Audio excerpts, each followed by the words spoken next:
couple of things. One, it requires the people like me who are promoting responsible innovation to really understand the pressures that especially business people are already under. But it works on both sides, because if I'm a business owner, at some point I need to realize that I've only gotten to where I am by taking risks.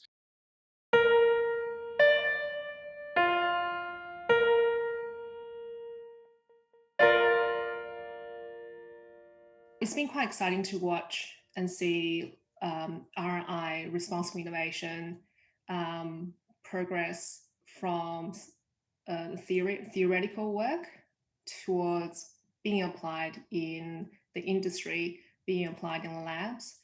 But as you said for just now, it has not always been easy. And in fact, there's been quite a few challenges. Could you tell us a little bit more about what you saw in terms of challenges when people went and tried to apply responsible innovation in practice, which led to your work in STIR, of course? No, that's great. That's great. Yeah, that's a great question, because it is true that there are many challenges to responsible innovation, despite the fact that it's a positive thing and it really has rebound effects that are positive for the people who undertake it, for the industrial actors, the private actors, the technologists. It's still, and it doesn't necessarily have to be painful, as I said, it's still something that is very foreign. It's a paradigm shift. And so there's lots of barriers. I think the biggest barriers are really that people just don't trust it. Okay. If you and I are business owners, we've never heard about this, and somebody comes knocking on our door saying, would you please, do the following things and try to practice responsible innovation, the first thing we're going to think of is this going to slow down our innovation? Is this going to interfere with our management structures? Is this going to disrupt our strategic goals? Is this going to cut into our profits? We can't risk that. We have limited resources. So it's really just a general sense of how is this really going to benefit us? It might not benefit us, and worse, it might hurt us. So I think that's really the first barrier, is a healthy sense of defensiveness, that I'm not going to let people into my company, my organization, and just start telling me what to do, because they don't understand what I need to do to survive. They might not appreciate innovation. They might not appreciate entrepreneurship. They might not appreciate the pressures that I have from the market, from the boards, from the regulators. So I think really that's the first barrier, and it requires a couple of things. One, it requires the people like me who are promoting responsible innovation and trying to catalyze responsible innovation in universities, in industry, in companies, in startups, in government policy labs, in NGOs and civil society, to really understand the pressures that especially business people are already under. And then my second job is to show them that I understand this, and I'm not interested in putting on rose-colored glasses and saying, come on, let's just all be really nice and be altruistic and make sacrifices. So then that's sort of the first barrier that we need to deal with. But it works on both sides, because if I'm a business owner, at some point I need to realize that I've only gotten to where I am by taking risks. And that if I'm going to really do a good job with responsible innovation, I'm going to have to take some risks. What are those risks? I'm going to have to trust and collaborate with some people that I might not have worked for before. So of course I'm going to investigate who they are and I'm going to test them. But at some point I'm going to have to collaborate with them, or I'm going to have to take their processes and learn how to use those processes. So just the basic fear of losing control, fear of losing profit, fear of losing maneuverability. I think this is really the biggest barrier. When we come down a little bit lower, then we have culture. And as Peter Drucker used to say, culture eats strategy for lunch. So it doesn't matter how well we think through how responsible innovation is going to work.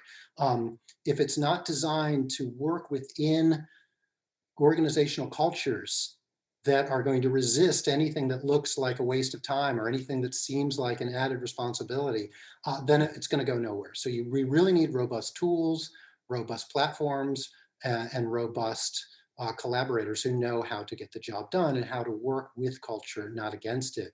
And then you sort of get down into all sorts of other operational things. For instance, we found, I've done many studies myself. My team and I have done over 70 studies using STIR in organizations around the world.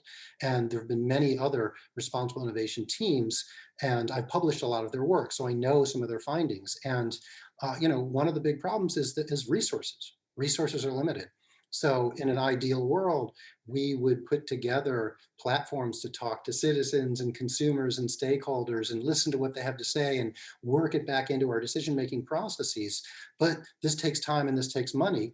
And of course, in a competitive market, and that's the economy that we work within, that's the dominant model, whereas we need to protect IP, right? Not everyone can afford to be open source. So if you can be open, that's wonderful, more power to you. And when you can be open, you do want to open it up, but there are times when you just can't risk having trade secrets go out the door. So I know, especially in the early days of STIR, every single partnership that I negotiated, I had to say up front, I'm not going to steal your trade secrets and I'm not going to accidentally leak them because I don't know what I'm doing. I'm going to take all of your safety training classes. I'm going to get to know your culture. I'll sign any non-disclosure agreements that you want. And I will even show you voluntarily what I'm going to publish in my academic journals before I write it up so that you can go through and make sure that I'm not saying something referring to some material or some process that would give away your secrets, because I'm not interested in hurting your innovation, right?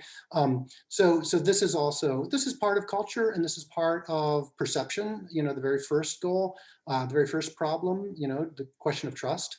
But it's also a practical question, because when you don't have the money and you don't have the time to engage in these wonderful, well-orchestrated, well-designed activities, then you still want to move forward.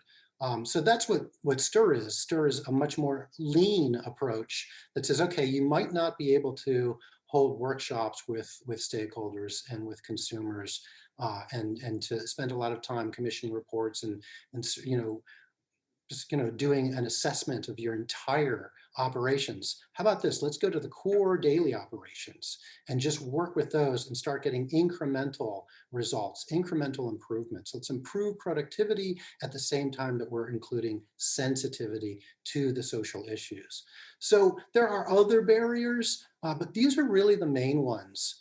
And I think once we have more examples, once business leaders can say, okay, this actually works. It won't hurt my science. It won't hurt my technology. It won't hurt my organizational productivity. It won't hurt my competitiveness. It won't hurt my ability to do what I want to do. A. B, it'll help me do these other things that I'd like to do. And I'd like to tell my customers, I'd like to tell regulators, I've got this box checked. And C, it might actually help me with my original goals. I might actually be more productive, be more profitable. And we've certainly seen that in some of the studies.